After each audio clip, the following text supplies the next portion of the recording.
การดำเนินกองประชุมใหญ่ผู้แทนองค์คณะพรรคนครหลวงเวียงจันทน์ครั้งที่8ในระหว่างวันที่25-26 กันยายน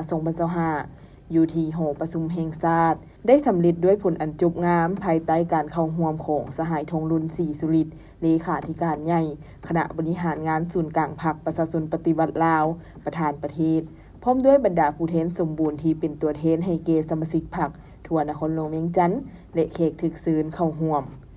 กองประชุมใหญ่ผู้แทนองค์คณะพรรคนครหลวงเวียงจันทน์ครั้งที่8นี้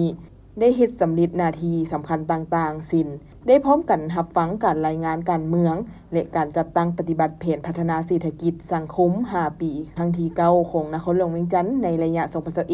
2021-2025 พร้อมทั้งได้ร่วมกันทบทวนตีราคาคืนผลงานและชัยชนะที่ญาติมาได้จุดอ่อนข้อคงค้างและสรุปถอดถอนบทเรียนในการจัดตั้งปฏิบัติแนวทางนโยบายของพรรคและมติกองประชุมใหญ่ครั้งที่7ขององค์คณะพรรคนครหลวงเวียงจันทน์5ปีผ่านมาและพร้อมกันกำหนดทิศทางคาดหมายยุทธศาสตร์แต่ละด้านเพื่อปกปักรักษาและพัฒนานครหลวงเวียงจันทน์แต่นี้ฮอดปี 2030 นอกจากนี้บรรดาผู้แทนสมบูรณ์ในกองประชุมใหญ่ผู้แทนองค์คณะพรรคนครหลวงเวียงจันทน์ครั้งที่8ยังได้พร้อมกันใช้สิทธิประชาธิปไตยของตน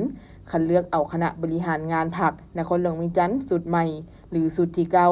บนพื้นฐานการรวมศูนย์ประชาธิปไตยถูกต้องสอดคล้องกับมาตรฐานเงื่อนไขที่ได้กำหนดอย่างเข้มงวดซึ่งมีผู้สมัครเลือกตั้งทั้งหมด46สหายเลือกได้41สหายในนี้ผลของกองประชุมครั้งปฐมฤกษ์ของคณะบริหารงานพรรคนครหลวงเวียงจันทน์สุดที่เก่าได้เป็นเอกฉันท์เลือกเอาสหายอนุภาพตุนลมเป็นเลขาคณะบริหารงานพรรคนครหลวงเวียงจันทน์สหายอาจสะพังทองศรีพันโดนและสหายศิริราชทงศิลป์ทองเพ็งเป็นรองเลขาคณะพรรคนครหลวงเวียงจันทน์